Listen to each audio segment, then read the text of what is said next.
of weight loss a real burden. So take a look at your toxicity levels.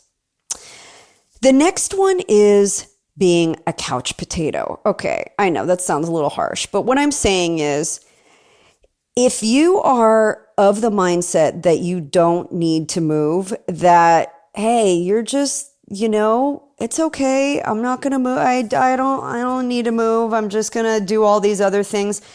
All those other things are important, but moving is still important.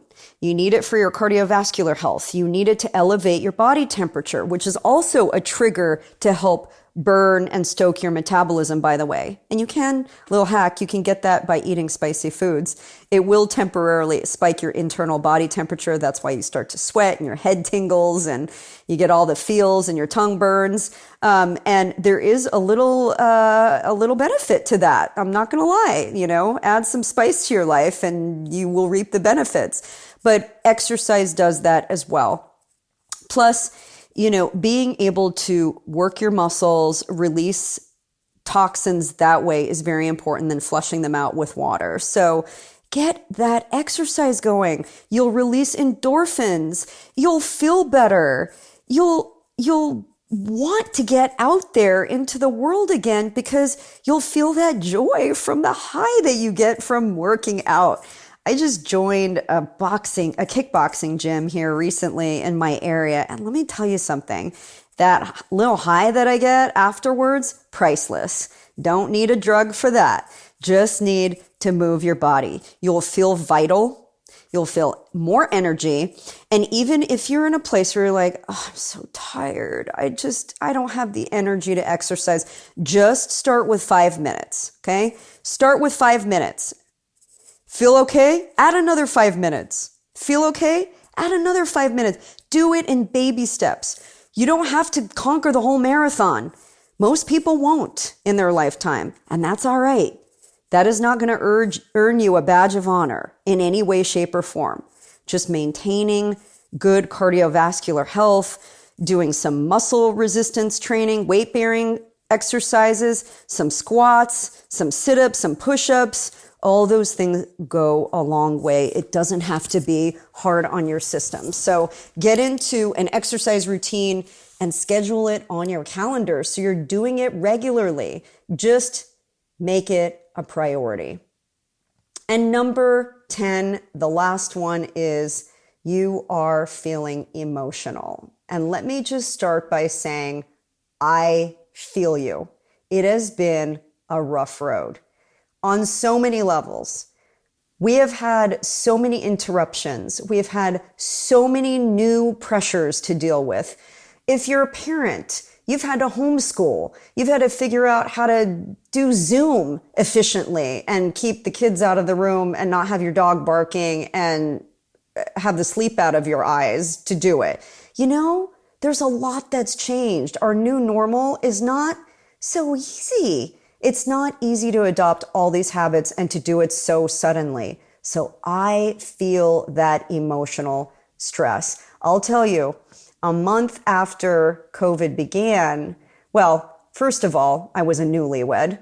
So married for 3 weeks when the lockdown happened, had moved my family from Orange County to north of Los Angeles, in a new merged family with 7 of us. And, excuse my language, but ish hit the fan. I mean, a lot happened all at once and my body went into all kinds of hormonal distress. And I won't bore you with all the details, but girl, felt it. And that's when I tore my ACL too. So I am a firm believer your emotional state also has a lot to do with your hormones. And it also has a lot to do, again, with your ability to lose weight. So here's what I want you to do. I want you to create your own manifesto for feeling joy every day. And this is going to at least kickstart your emotional well-being. And I am going to preface this by saying I am not a doctor. So if you have a severe emotional issue that you're dealing with, or you just are past this point, you need to seek medical help by all means, and do not be ashamed to do it. It's required for you. But if you're just feeling the doldrums, you're just feeling sad, you're just feeling moody, then here's your joy protocol. Number one, you need to start the day in gratitude. The fact that we're all here listening to this means that you are leaps and bounds above and beyond blessed, and more opportunity is at your fingertips than over 95% of the world. So that is number one, gratitude. Number two is to spend some time in either prayer or just voicing your own thoughts on paper, okay? And what this means is just journaling, being able to write a few sentences down about what your place in life, how you feel, what is motivating you, all of the good stuff is. And there is something cognitive about putting that pen to paper that really, really makes a difference. I don't need you to write a journal. I just need you to write a few sentences. What you want to accomplish for the day, how you're feeling in that moment, what you're grateful for. So you're thinking about it and then you're writing it down. Number three is making sure you're prioritizing your food and setting yourself up for success. We created a whole line of products for you called Eat Cleaner to help you get all of your meal prep done so that your fruits and veggies are washed, they're safe, they're toxin free, and they're ready to go. I also have lots of resources for you for recipes and meal plans and ways to get strategic in the kitchen so you're not spending all day there, but you are spending 20 to 30 minutes to get some things ready for the week. That's all I ask. Just a few things. So pulling together meals is a lot easier. And then you're scheduling your workouts. You're scheduling exercise. You're putting it on your calendar. You're starting with 10 minutes, 5 minutes even. You're working your way up and hopefully achieving at least 30 to 60 minutes of movement, some sort of movement, every single day. And it doesn't have to be a gut-wrenching workout every day. I do want you to kind of get your blood pumping though. Feel the heat, feel the burn, feel a little bit of release, but that could even just be fast walking. And then finally, just rest. Make sure that you're giving yourself a chance to rest. And sometimes that means saying no. I know you're an overachiever, okay? You're listening to me. You're listening to a podcast, which the majority of people don't do, but you're a smart cookie. You're an overachiever. You're somebody that is in pursuit of better health. You want to do better in the world. So I get you. You want to please people and you want to make them happy and you want to do all the things, but sometimes saying no is the best thing that you can do for yourself.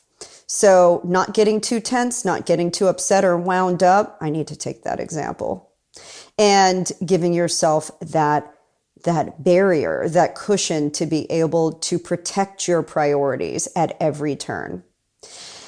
Whew. What do you think about that? With that, I need to take a sip of water. I hope this gave you a lot of food for thought on my top 10 ways to help get ready for the best summer. And I think a summer that we're all really grateful for, have a lot of gratitude for, that we can start getting out and doing things again, and to do it feeling your best.